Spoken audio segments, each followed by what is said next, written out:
Hey, how's it going, everybody? Michael Lamar here from Wall Street IO, the #1 backtesting engine for swing traders, with a quick little update for you on Apple. What I'd like to do today is kind of do a recap of what we covered last week and the levels we watched. I'm going to show you the levels that I'm watching this week, and I'm also going to walk you through a quick Apple strategy that I found for everybody. Okay. So first thing first, a quick little recap of last week. As you know, I've been watching a channel that has a top line resistance right around 182. And my statement over the last 2 weeks has been, if we cannot sustain trading above this level, then it's sideways to down for the stock and you should have some caution. Okay, so far we still have not been able to trade above that level. In fact, last week when we were looking at my next over-under, which was basically this 170 area, I said last weekend, if we cannot sustain trading above 170, then we're going to 163. Now, where is 163? 163 is basically the bottom of our channel right across here. Okay, and sure enough, when I said that last weekend, on Monday, we literally came down and tagged 163.5, pretty much exactly where I thought we were going based on my video last weekend, okay, at 163. Now, we're still above that level 163, but with Friday's sell-off, if we have any bearish activity early this coming week, then we could come down and test it again. So here are my current over-under areas for this coming week. 170 being the first one. Okay, if we can get back above 170 and hold there, I think it's very likely we float back to 180, 182. Now, if we can't get back above 170 and we stay in this $6 to $7 range between 163 and 170, I think that's actually more bearish. And if we start to crack 163, the next level of support is actually down here at $150. Now, previously, I mentioned that we were likely going to resolve ourselves in a rounded bottom. However, we're still in the first phase of that rounded bottom, which is a downtrend. We're still making lower highs and we're still making lower lows.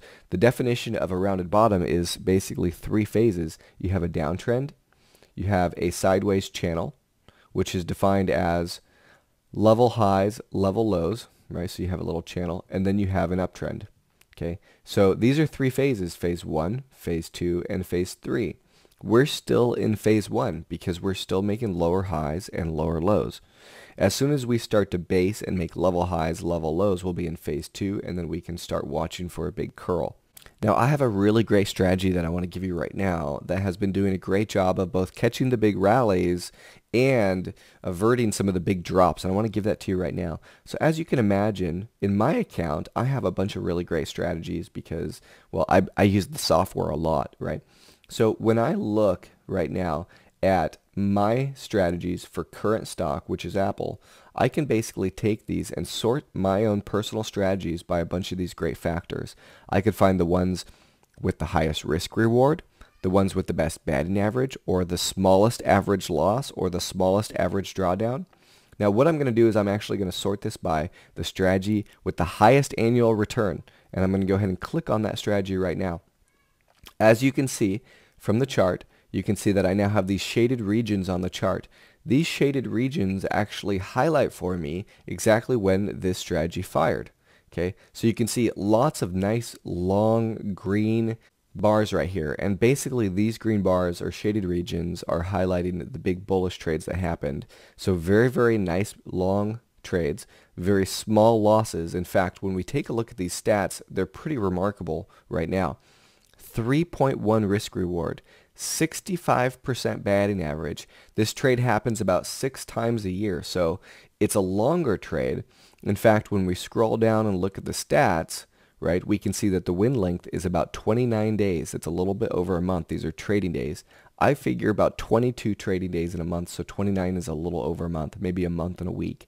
But again, amazing risk reward and great batting average. Okay. Now this strategy uses both a MACD and a moving average cross to help time the uptrends and eliminate some of the big downtrends. So you can see it's basically averted this whole downtrend. Now when this stock starts to move back up, right, and starts to curl back up, we're going to see this strategy start to trigger. Now what I'd recommend is you follow the strategy, which means that our software will tell you when the strategy starts and when the strategy ends. Now, it's a really, really great strategy. As you can see, the results are absolutely stacked right? Now, tomorrow, in our meetup tomorrow, I'm actually going to be walking you through the indicators and the exact moving average cross here that will have the strategy start and end. And I'll be doing that tomorrow in our members meetup at 2 p.m. Eastern time, right here on our live page, okay? So make sure to come tomorrow. If you can't make it tomorrow, it'll be recorded and placed in the university for you, okay? So in the meantime, hang tight, watch these over-under areas, and make sure you join us in our live meetup tomorrow. This is Michael Lamar, and I'll see you on the inside.